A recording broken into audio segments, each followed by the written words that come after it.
9 experienced hikers cut their way out of their tent. From the inside, it was minus 30 degrees Celsius. Most of them were barefoot or in socks. They ran down a bare mountain slope into the dark, and none of them ever came back. There was no avalanche debris on the tent, no footprints but their own, no sign of a struggle inside. Whatever made 9 trained people abandon their only shelter in a Siberian winter night. The official investigation could never name it. When the file was closed, it said only that they had been killed by a compelling natural force, which they were unable to overcome. That was 1959. We still don't know what that force was.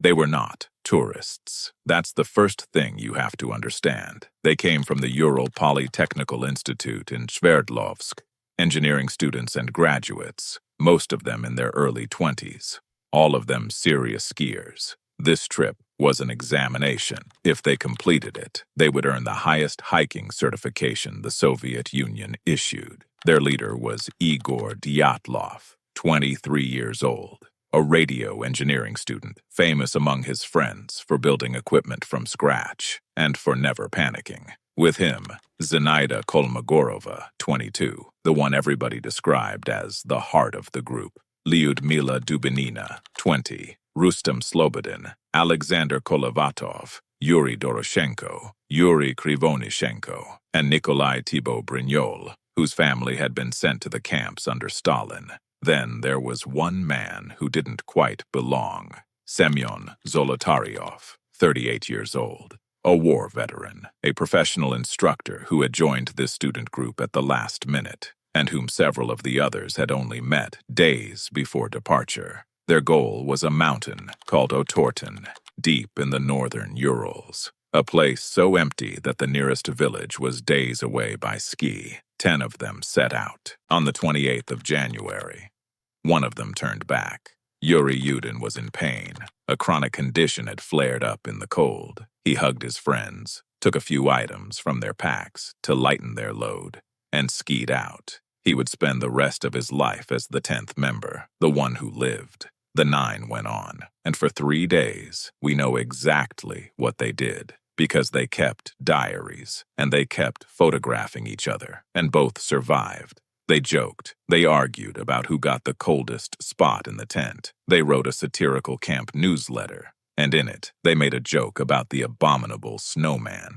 On the 31st, they cached food and spare gear in the forest so they could travel light to Otorten and back. On the 1st of February, they climbed toward the pass. Conditions were bad. Wind, poor visibility.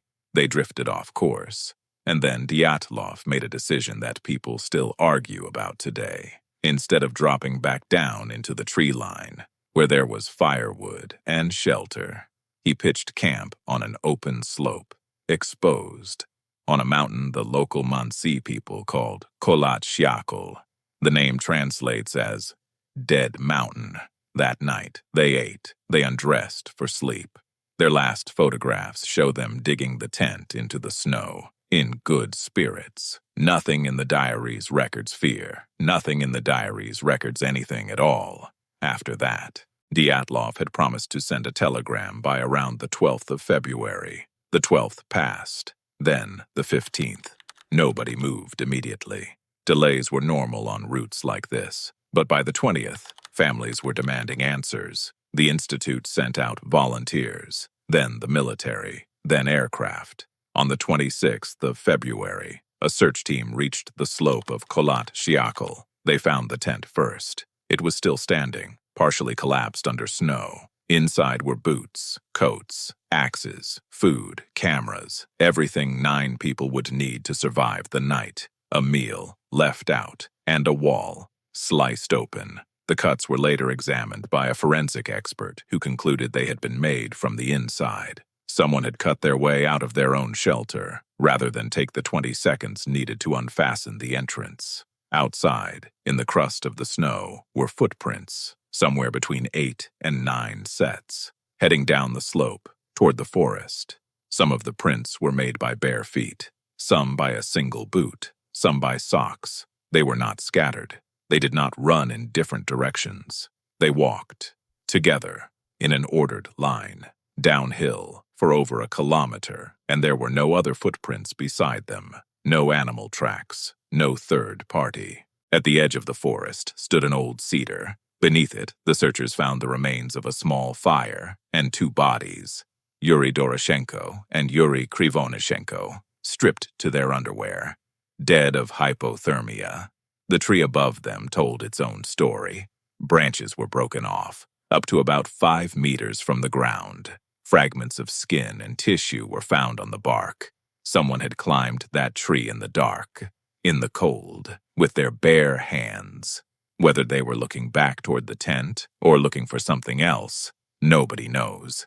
Between the cedar and the camp, they found 3 more: Igor Dyatlov, Zinaida Kolmogorova, Rustem Slobodin, all lying in postures suggesting they were crawling back up toward the tent, all dead of exposure. Slobodin had a fractured skull. 4 were still missing. They stayed missing until May, when the snow melted. Then a searcher noticed cut fir branches sticking out of a ravine, a floor, something someone had built to sit on, in a snow hollow, about 75 meters from the cedar. 4 meters beneath the surface, they found the last of them: Alexander Kolevatov, Nikolai Thibaut Brignol, Semyon Zolotaryov, Lyudmila Dubinina, and this is where the case stops behaving like an accident. Thibaut Brignol had a massive skull fracture. Dubinina and Zolotaryov had multiple broken ribs, crushing chest trauma. Dubinina's heart had been damaged by the force.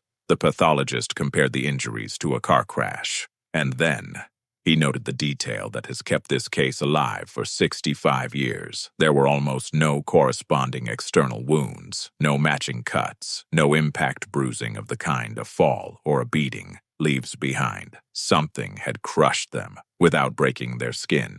Dubinina was also missing her eyes, her tongue, and part of her lips. Zolotaryov was missing his eyes. Several of the last 4 were wearing clothing that had belonged to the 2 men who died at the cedar, cut from their bodies, then put on, which means at least some of them survived their friends, understood exactly what was happening, and were still thinking clearly enough to try. One more detail. When clothing from the group was tested, some items showed elevated levels of radiation. One of the men had worked at a nuclear facility. Whether that explains it, investigators never conclusively said. So, what happened on Dead Mountain? The avalanche theory. A slab of compacted snow, released by their own excavation of the slope, striking the tent in the dark. In 2019, Russian authorities reopened the case and settled on a version of this. In 2021, researchers published a model showing a delayed slab release was physically possible there. It explains the crushing injuries and the flight from the tent. But searchers found no avalanche debris on the slope. The tent still stood. The footprints below were undisturbed, and these were people who would have known to dig out, not run barefoot into the night. The lights, other hikers, and observers in the nearby town reported glowing orange spheres in the sky over the region that winter. The most common explanation is Soviet rocket testing, but no test has ever been officially connected to that specific night. The secret weapon theory, that the group stumbled into something the state was testing, and the file was shaped afterwards. It is speculation. It has never been proven. And then the mundane theory, wind, panic, a sudden gust or infrasound, and then simple physics. 9 people, freezing, making increasingly desperate decisions, and a 4-meter fall into a ravine. Any one of these explains part of it. None of them explains all of it. The pass was closed to hikers for 3 years. Then it was reopened, and today, it carries the name of the man who led them there, Yuri Yudin, the one who turned back. He spent 54 years believing his friends had been killed by something the state never admitted to. He died in 2013, without an answer. Here is what we know for certain. 9 capable people, in a tent stocked with everything they needed, chose to cut through the wall and walk out into a Siberian night. Without their boots, they walked. They didn't run.